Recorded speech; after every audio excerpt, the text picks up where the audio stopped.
Enchanted Tiki Talk is brought to you by Kingdom Strollers. Our premium stroller and crib rentals are delivered straight to your Disney or Orlando area resort. It couldn't be easier. Book yours at kingdomstrollers.com. And Mouse Pros. Let our travel specialist plan your next vacation. Our concierge level service gives you the perfect hassle-free vacation.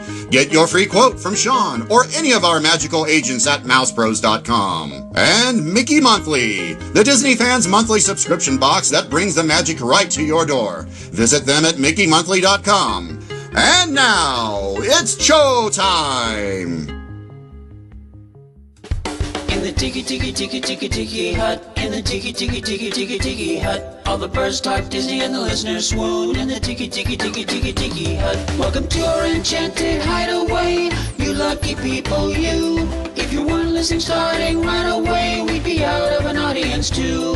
In the tiki tiki tiki tiki tiki hut, in the tiki tiki tiki tiki tiki hut, in the tiki tiki tiki tiki tiki hut, in the tiki tiki tiki tiki tiki hut.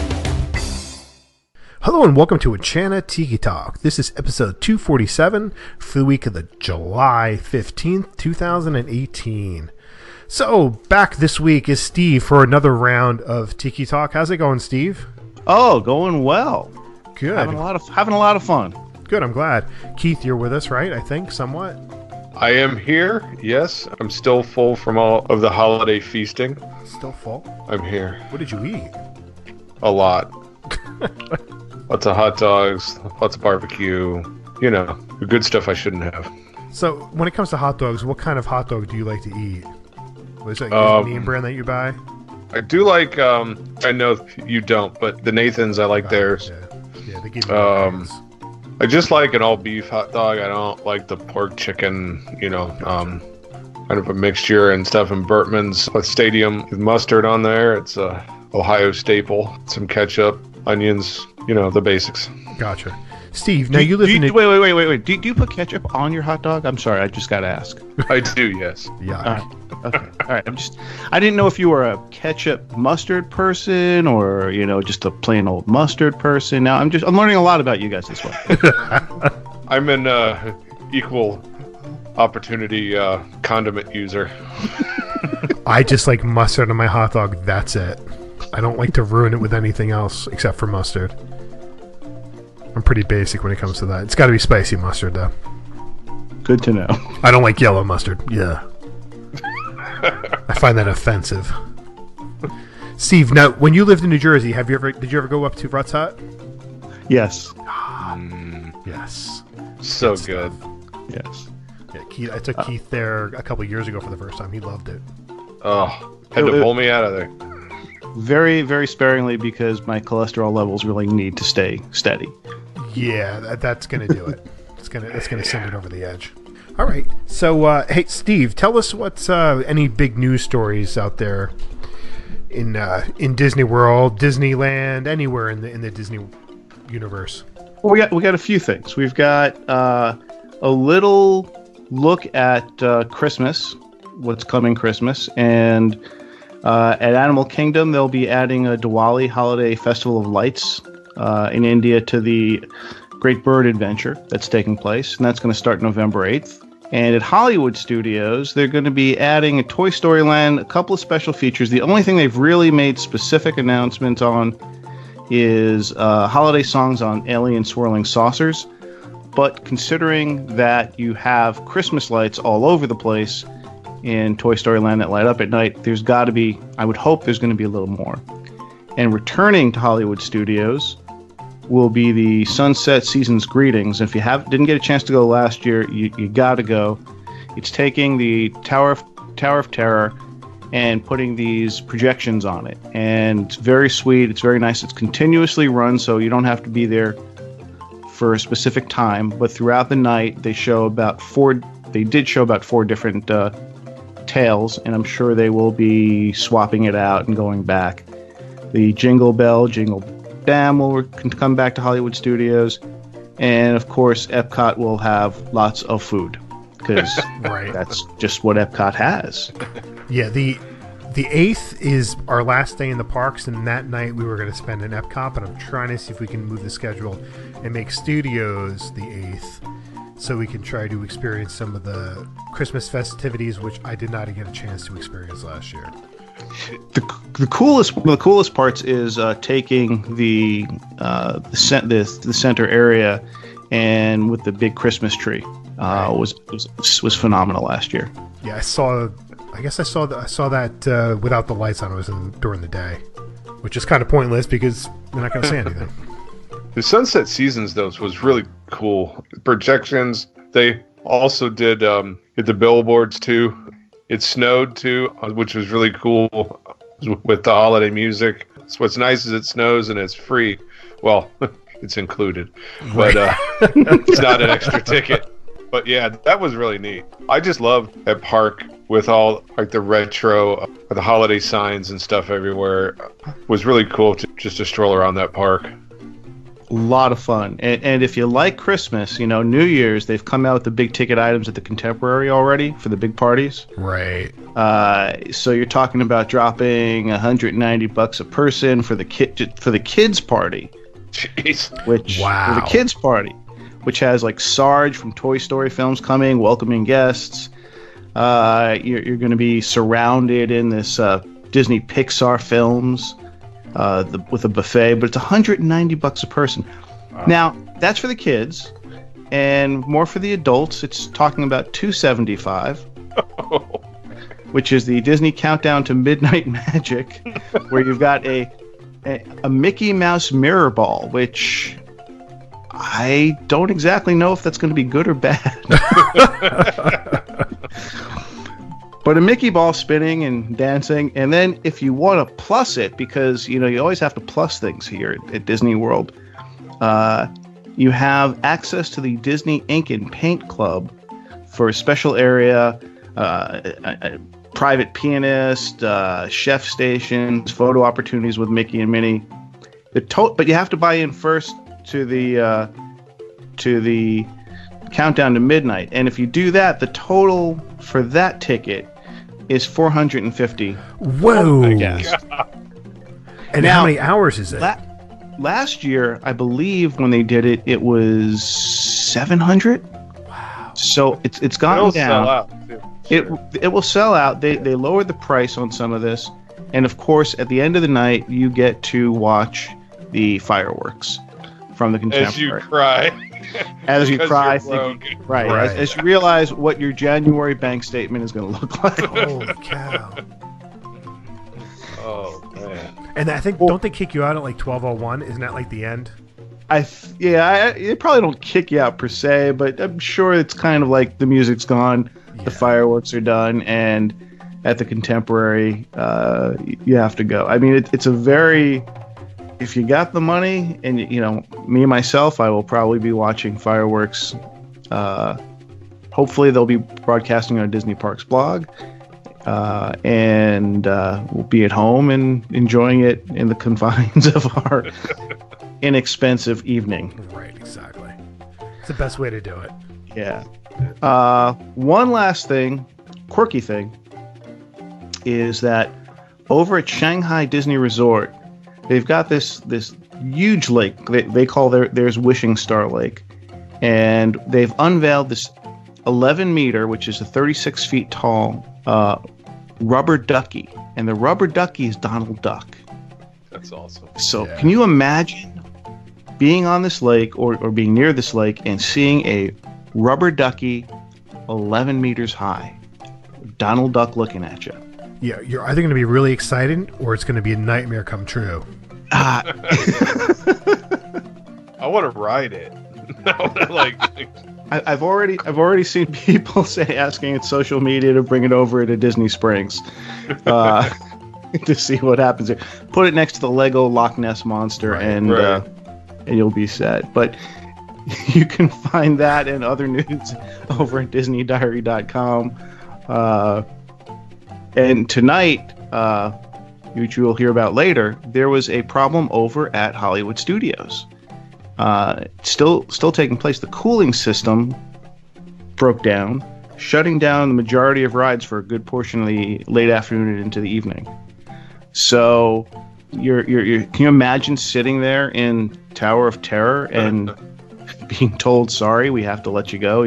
The ride stops, and I feel bad for those cast members because, oh man, that just has to be pretty much like the worst case scenario for cast members.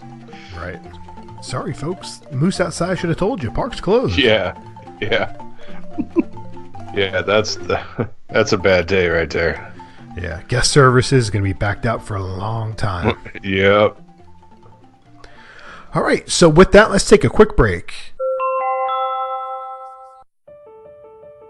Think of the happiest things. It's the same as having wings. To the stars beyond the blue, there's a Neverland waiting for you. When you leave the world behind, you can fly. You can fly. You can fly.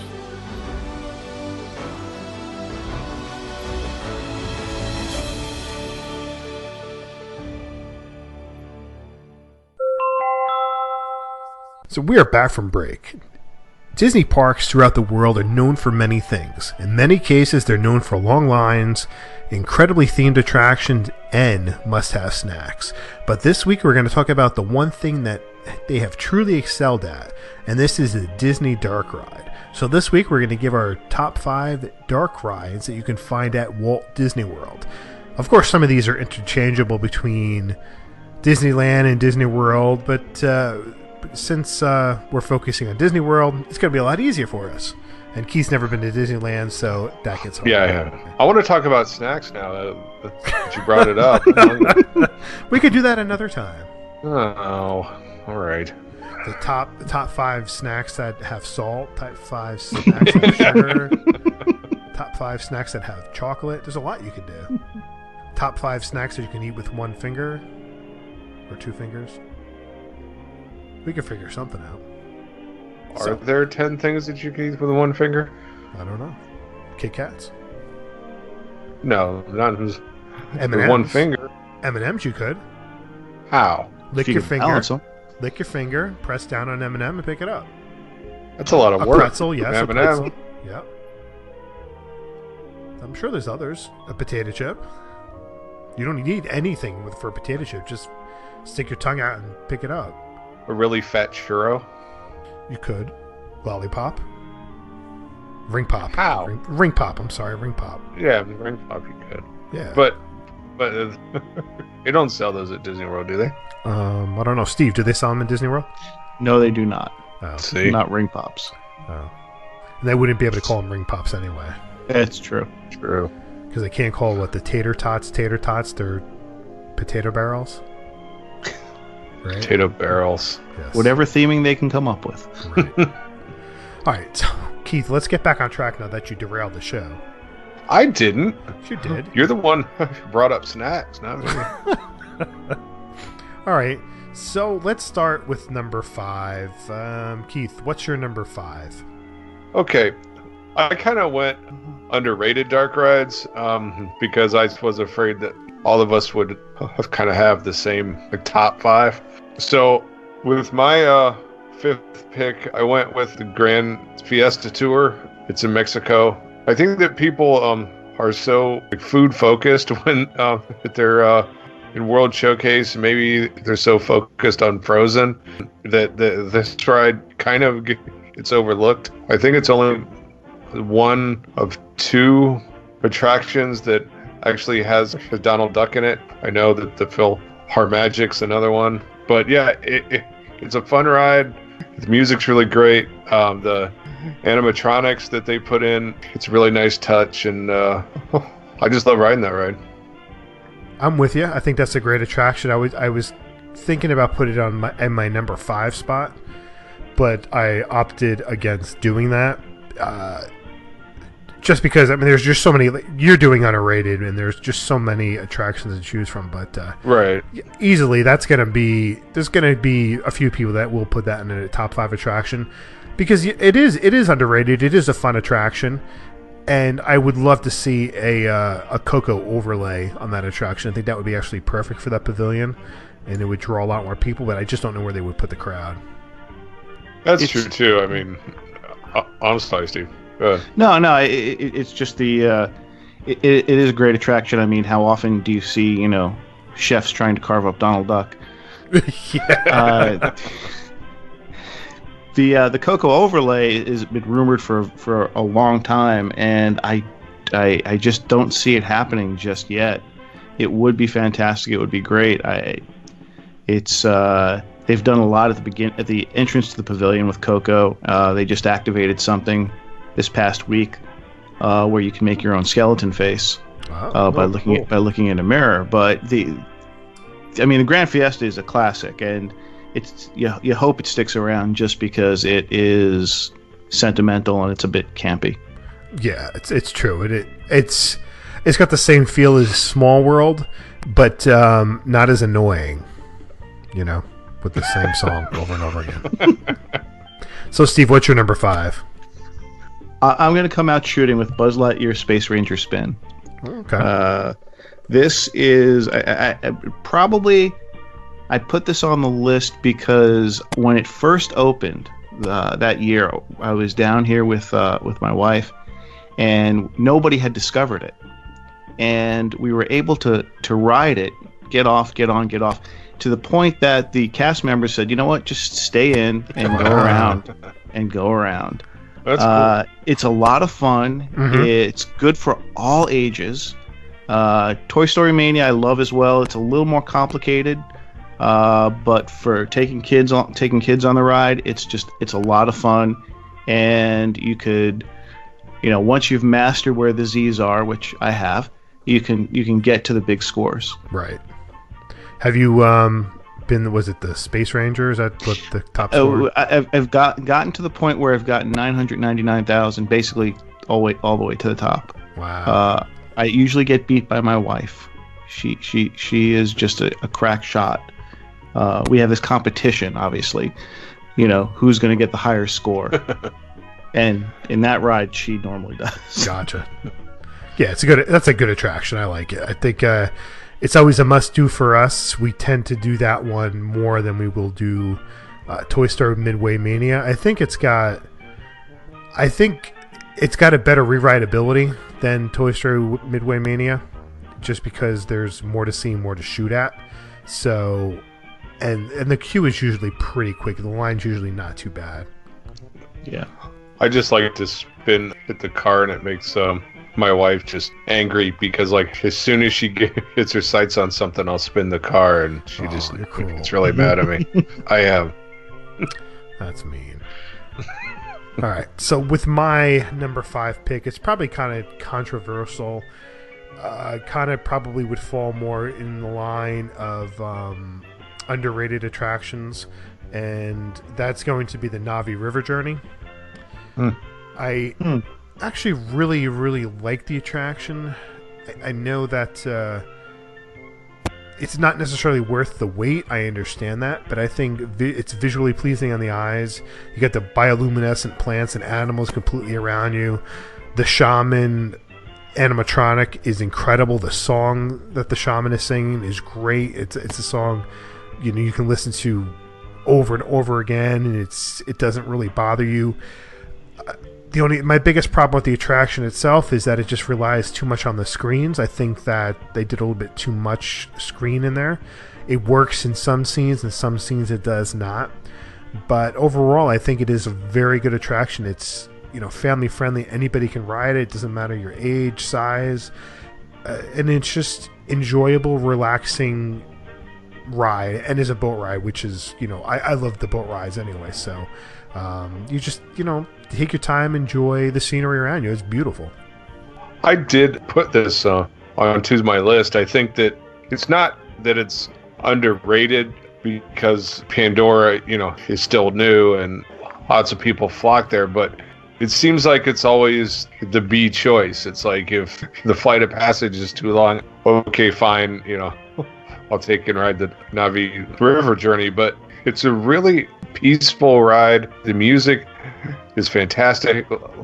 Like Sean said, the screens I think are cool just because if you look a certain way each time, it's like a different ride. It's almost like the Haunted Mansion.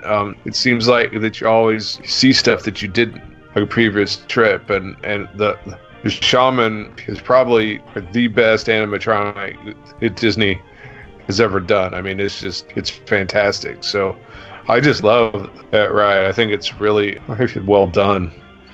I'll give it the technology, the animatronics, the visuals are phenomenal. I just don't get the visceral feeling out of it. It's one of those things where I almost feel like I'm looking at art.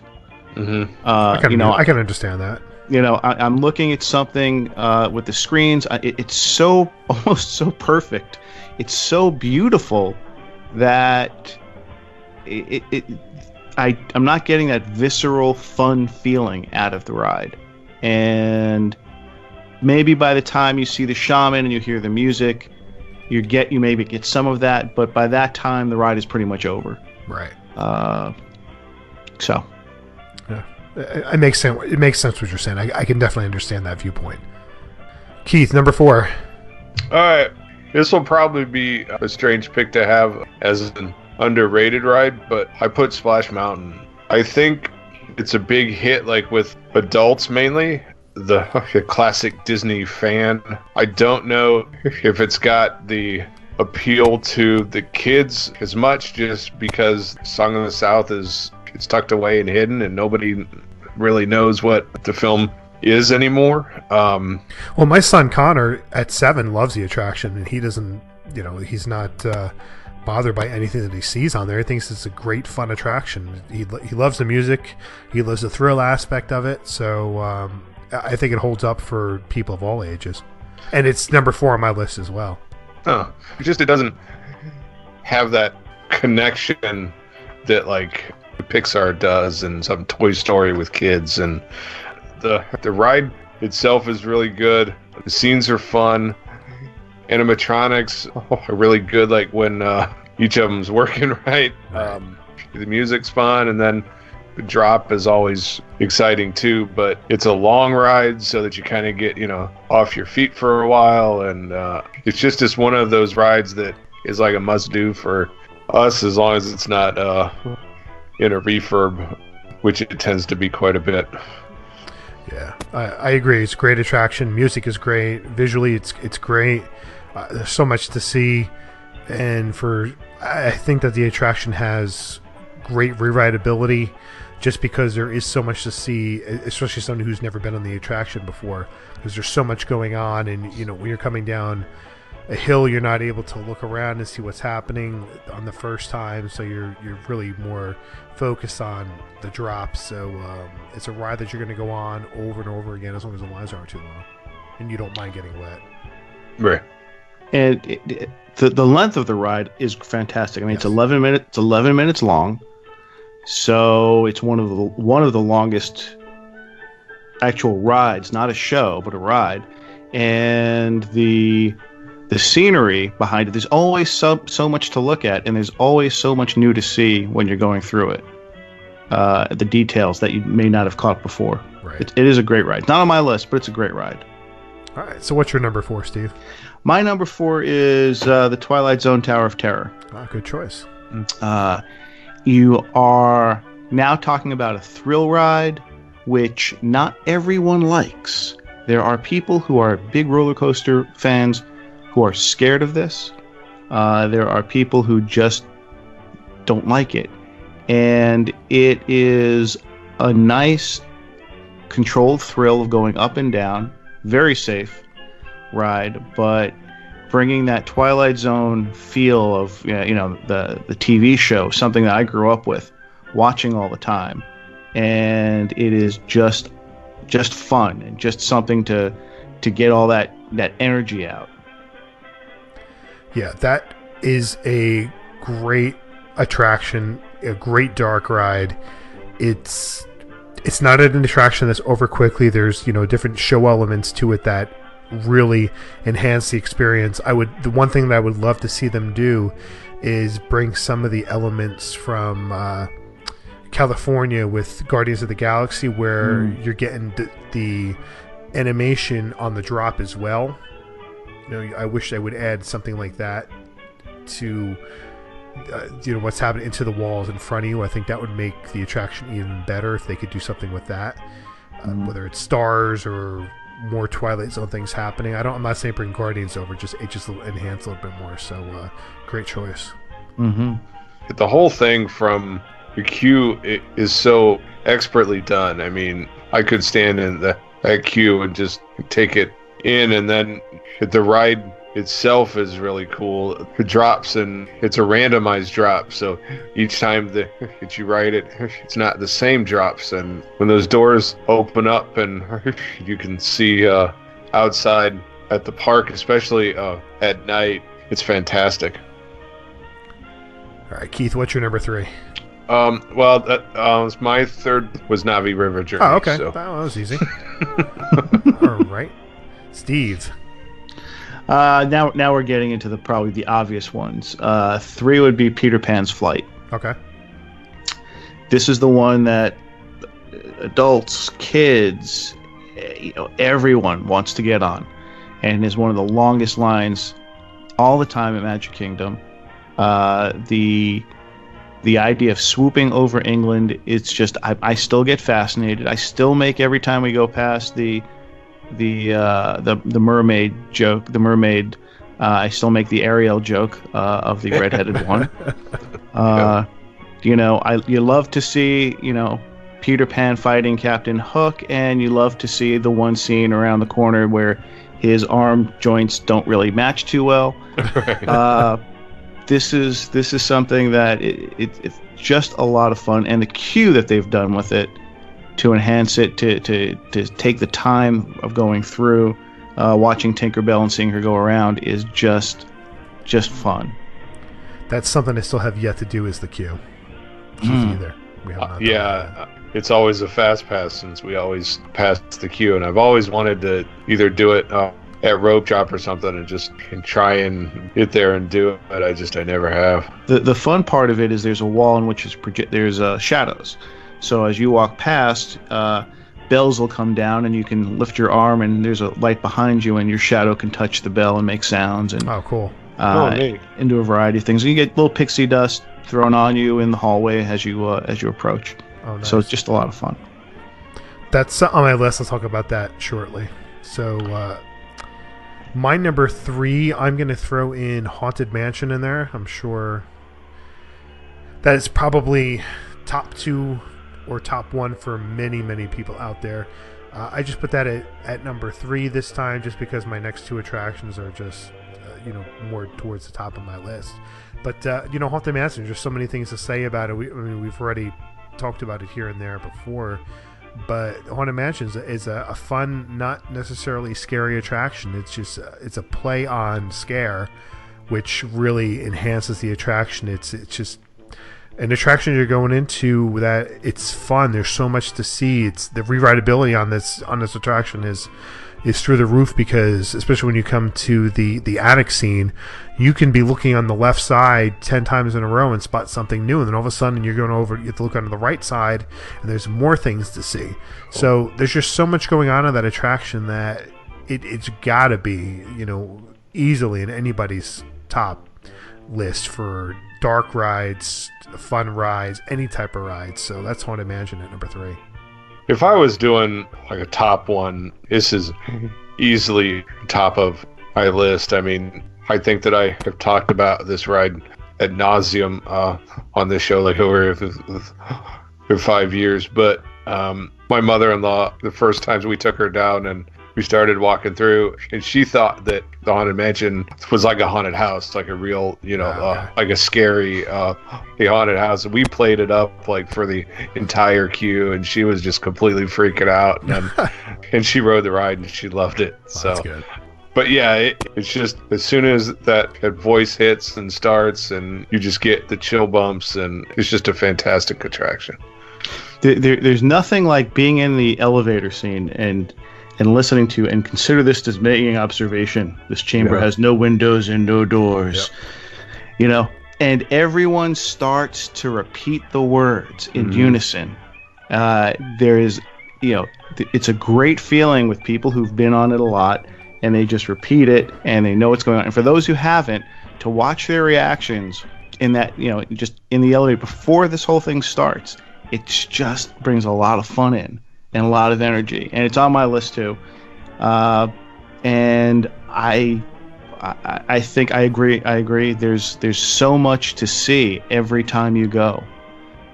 There's so much action. There's so much hidden things. You can spend looking for hidden Mickeys one time. You can spend, one ride just looking to count the ghosts to see if you can actually get that many ghosts.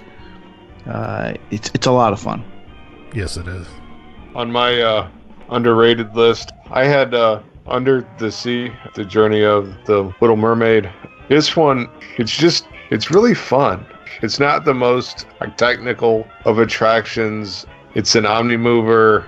It's so fun. The small of the touches, like when you turn around backwards and start to fall and the bubbles pop up, it makes you feel as if you're really traveling down under the water. And then the scenes from the film and the songs, it's one of those just feel good Disney attractions. Yeah, I think I would definitely put this in underrated for sure. I think it's a very good attraction. I'm trying to remember. I think it got some heat in the beginning. Some people thought that it wasn't good enough necessarily, but I have liked it since the first time I rode it. I know a lot of people, the one thing they didn't like is the one scene was Ariel with her hair. It was like a Dole Whip or something like that. Oh yeah, and that was Dole Whip hair. Yeah, the Dole Whip hair, and people were upset by that. But I had no problem with it at all. I thought it was great. It was like the scene from the movie. I don't know why so many people were upset by it, but it worked. And yeah, it is a good attraction, and it's fun. The music is what sets it apart, because the soundtrack to Little Mermaid is one of the best soundtracks in any Disney movie. I mean, I don't know if I want to say that, but it is definitely one of the top 5 soundtracks. You have so many great soundtracks out there, and now you have like Moana soundtrack is incredible. Yeah. But going back to the 80s, man, that was the time for Disney movies. I mean, they was one after another, one great film after another, and the music was just top notch each and every single time. So and it plays well, and it works as a dark ride perfectly. So the only thing I wish they did a little bit more was a little bit more with the Sea Witch. That's it. Yeah, the queue is fun too. If you take the time to peek into the little things, and you can see crabs are moving around and stuff, and it's fun to take your time and get off your phone a little bit and actually enjoy the theming in the queues. Yeah. I love the ride. It is probably one of the underrated ones, but the one thing I just always think about is the last scene. It's like their heads are so big. Yeah, I know. And Isn't their it hands odd? are so big. Yep. That's the only thing that kind of keeps me is those big heads. They never kiss either on the bow. No, they try to kiss, but they never kiss. Yep. Never do. Number 2, Steve. Pirates. Ah. It's classic. It maybe would have made the top one. I don't know, but this is, again, I was looking at this. What rides would I always have to be on? What rides, if I'm going to Disney World, what are the 5 top dark rides I have to be on? And Pirates is one of them. From the change in scenery, the drop, the fight scene at the ships going, the water hitting you, and the cannons going off. Which there are times in which, be very careful. They up the cannon so the water spouts out a little more. It does. Right. Sometimes they usually do it at night at 9 o'clock, in which you don't really need to be that wet, but you are.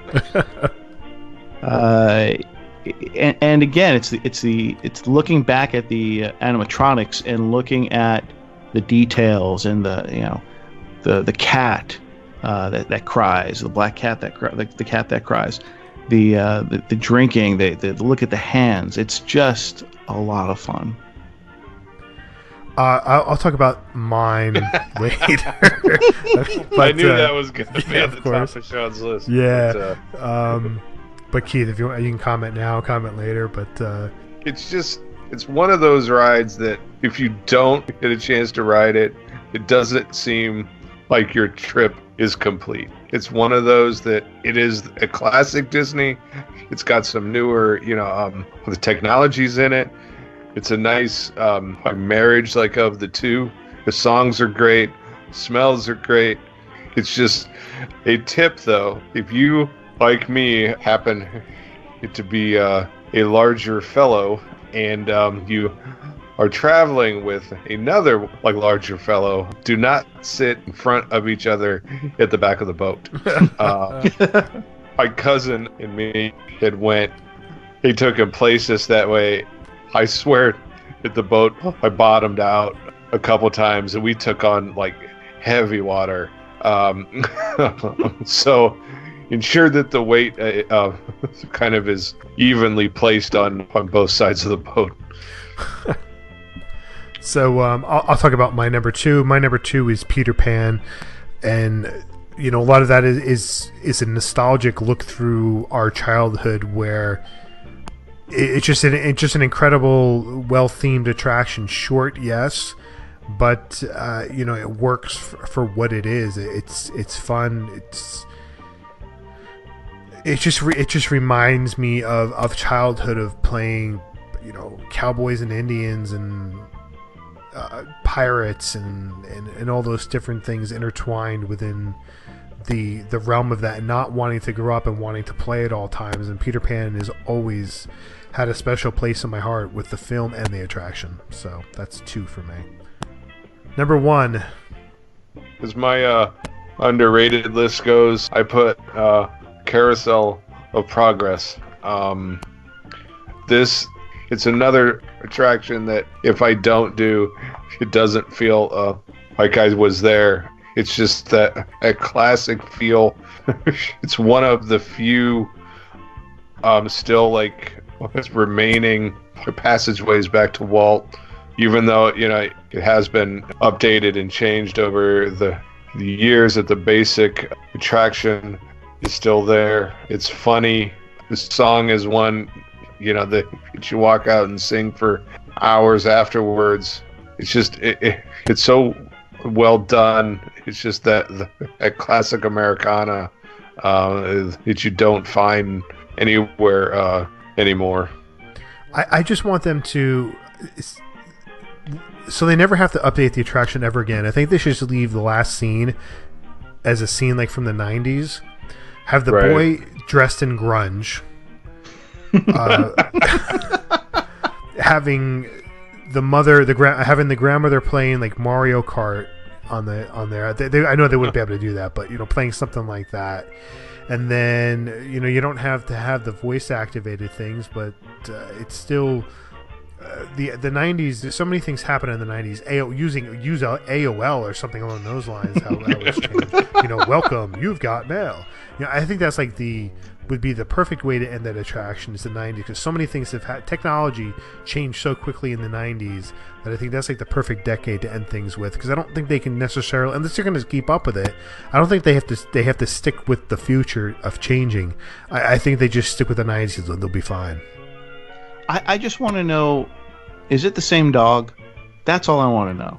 Is it the same dog? Is it the dog's offspring? Could be. That dog has got the longest lifespan I've ever seen. Isn't that the same dog that's in Pirates? No. Living with the Land? It could be. I don't know. It's a good question. Yeah, that is a good question. It's not the same one. It's in Pirates? I thought it was. I could be wrong. So. We'll have to find out. Yeah. Road trip. Easy for Steve. Look, it is a great ride. It's a great show, actually. But I really need to know about the dog. So that's my thing.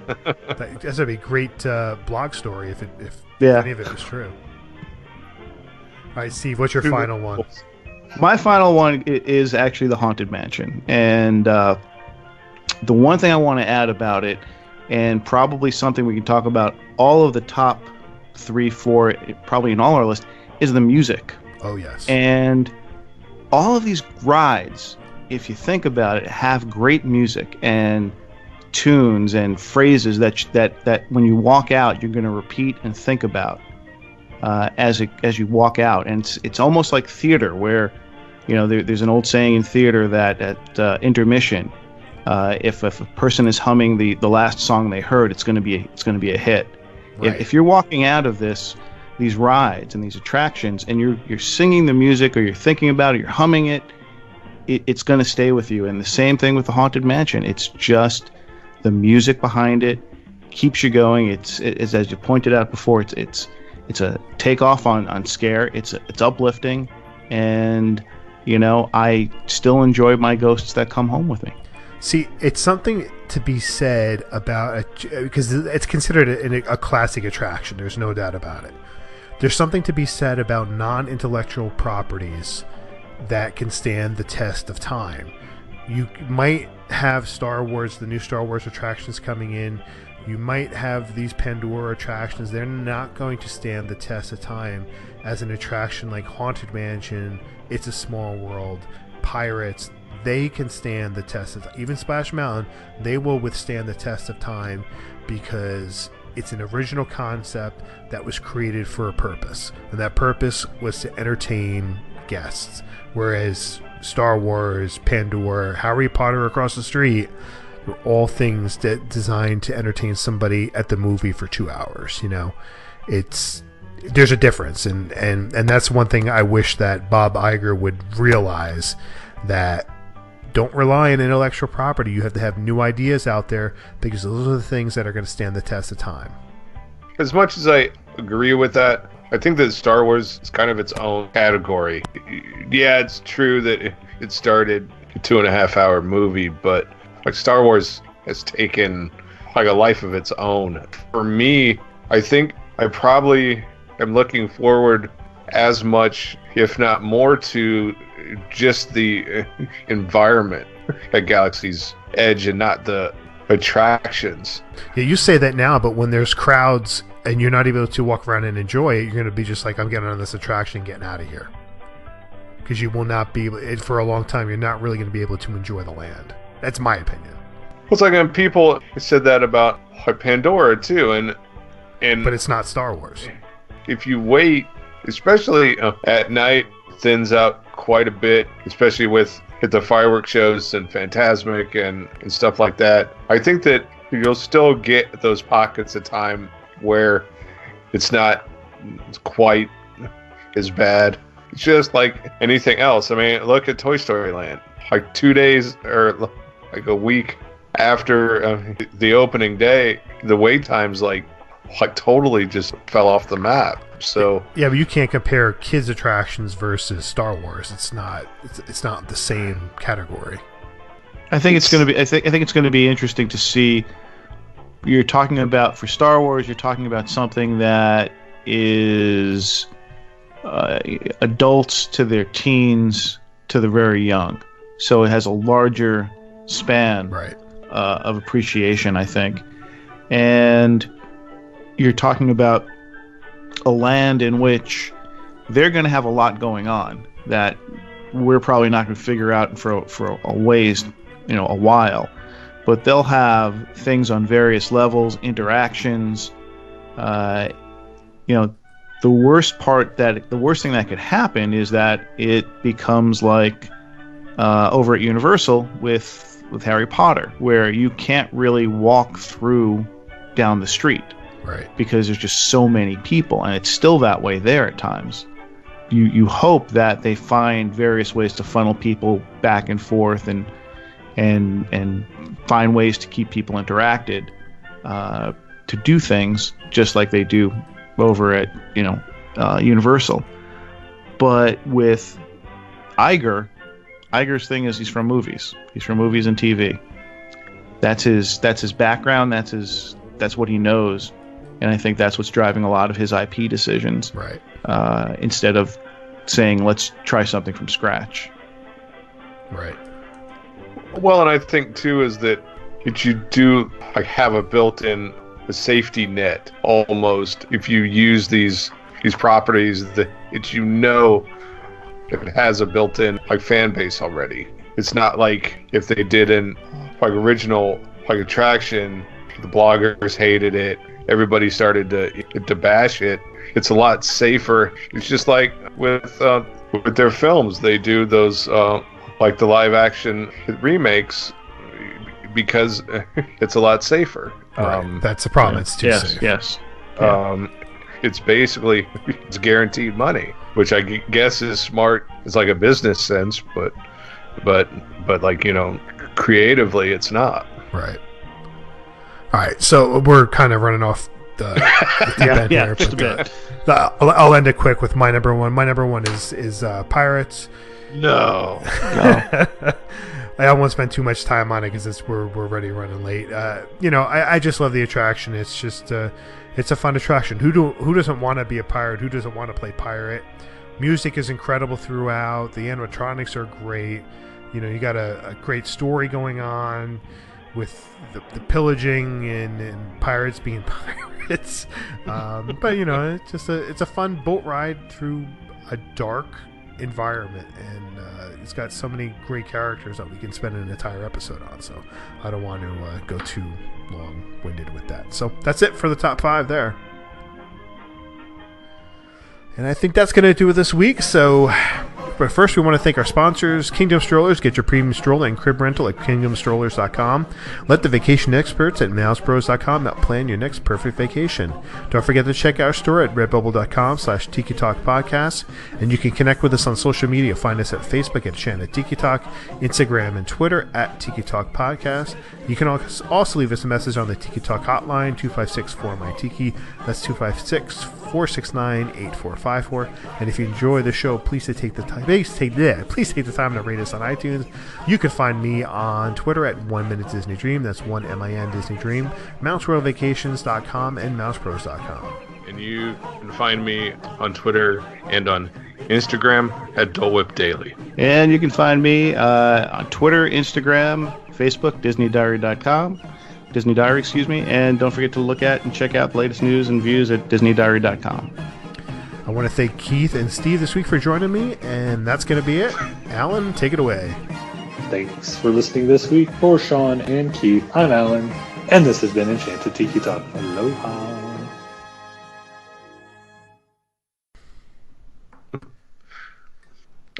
And you're welcome, by the way. You're supposed to sing it. You're welcome. You're welcome. I just wish I had hair like Maui. That'd be awesome. Well, you wish you had the body like Maui, too. Well, yeah. And the good looks. I can work on the body, but the hair was God's choice. I hear you there. I hear you. Enchanted Tiki Talk has been brought to you by mousepros.com. Let us plan your perfect Disney vacation. And mickeymonthly.com, where you can get the park sent directly to you. And by kingdomstrollers.com for all your premium stroller and crib rental needs. For all of us here, I'm David Benter. Thanks for listening to Enchanted Tiki Talk.